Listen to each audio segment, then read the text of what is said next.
ঢাকা ছবির জনপ্রিয় চিত্রনায়ক শাকিব খান অভিনীত নবাব ছবির ফার্স্ট লুক প্রকাশিত হয়েছে। শাকিব খানের সঙ্গে এই ছবিতে অভিনয় করেছেন কলকাতার জনপ্রিয় নায়িকা শুভশ্রী।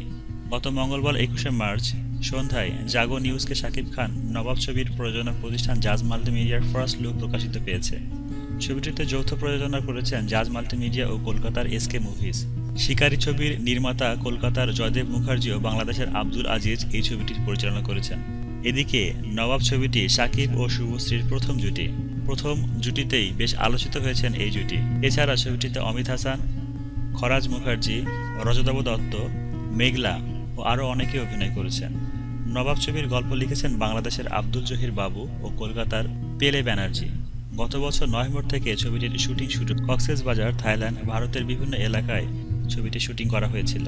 নির্মাতা সূত্রে জানা গেছে কয়েক মাসের মধ্যে ছবিটি মহাসমারোহে মুক্তি দেওয়া হবে, তবে তার আগেই শিকারী ছবির গান ও ট্রেইলার প্রকাশ করা হবে। দর্শক, শিকারী ছবি সম্বন্ধে আপনার মূল্যবান মতামতটি কমেন্টের মাধ্যমে আমাদের জানাতে ভুলবেন না।